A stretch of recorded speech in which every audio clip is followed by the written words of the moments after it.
Problema. Hinawakan ko lang kamay mo, natakot ka na. Huli na ang lahat.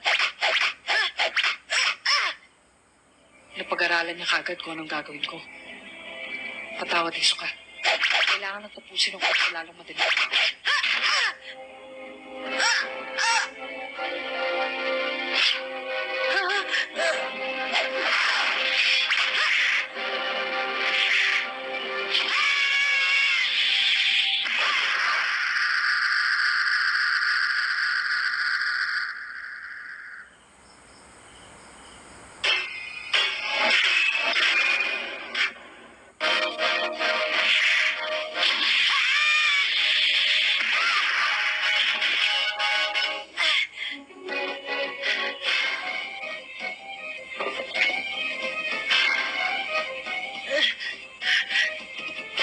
Masasabi kong mahusay na ang kapatid kong si Killua bilang isang professional. Pero kung kakaya sa pagkikipaglaban ng pag-uusapan, nagustuhan ko ang pinakita mo sa akin, bata. Tigilan mo na ako! Nasaan pa si Killua? Hindi na mahalaga kung nasaan pa si Killua. Tinanggap na niya ang payo ko sa kanya na hindi niya talaga kailangan ng kaibigan. Bilang katibayan, iniwan niya dito ang 3 malapit sa kanya. Hindi niya kagustuhan yun! Tatanungin ko siya pag nagkita na kami! Huwag na. Wala nang panahon para itanong pa sa kanya. Dahil sa susunod na gagawin ko, sigurado hindi ka na makakaligtas.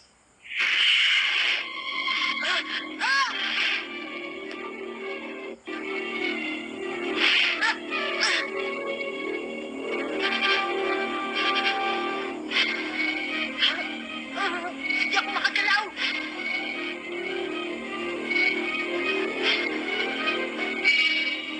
Ito ang sasabihin ko kay Killua. Ang dati niyang kaibigan, wala na sa mundong ito.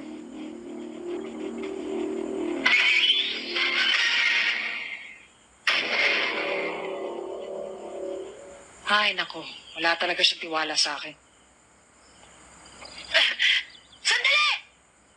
Ay. Siguradong nasa bahay na si Killua. Makikita mo siya sa Kukulo Mountain. Kukulo Mountain? Pero, bakit? Gusto mo bang malaman kung bakit nagbago ang isip ko sinabi ko sa'yo?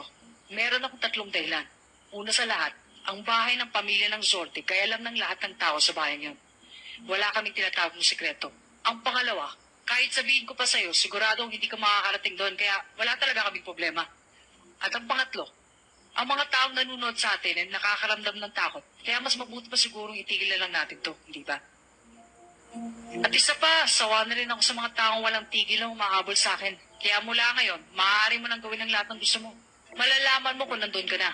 Dahil malaki ang kaibahan mo sa mga taong nakatira sa mundong ginagalawan ko. Kukulo Mountain? Narinig mo na ba yun? Hindi. Walang problema. Madaling malaman yan. Simulan na natin paikutin ang license card. Paikutin? Kapag ginamit mo ang digital pages, makukuha mo ang lahat ng impormasyon sa buong mundo na gusto mong malaman. Ito ang pinakamahalagang bagay na mapapukunan natin ng datos kapag tayo nagtatrabaho na bilang hunter. Siya nga pala, kapag gagamitin natin ang digital page na ito, sabihin mo paikutin.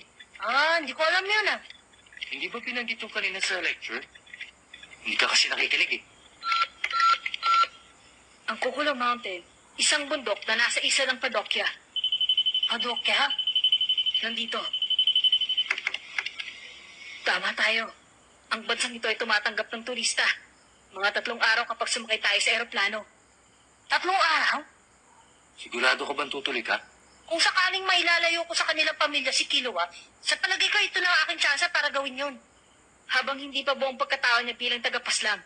At saka, sigon lamang ang may kakayahan para gawin yun. Sige. Gagamitin ko rin yung license card ko. Pwede ba? Total, wala namang bayad eh. Teka lang, sandali lang. Eto na, malapit na ako. Meron ka bang pinapaikot dyan? Meron. Ang tungkol sa iyong ama. Ha? Malalaman pa natin yon? Ano bang pangalan ng tatay mo? Jean. Siyempre, hahanapin ko sa listahan ng mga hunter. Anong apelido? Freaks. Jean Freaks, Liorio. Eto na. Manda ka.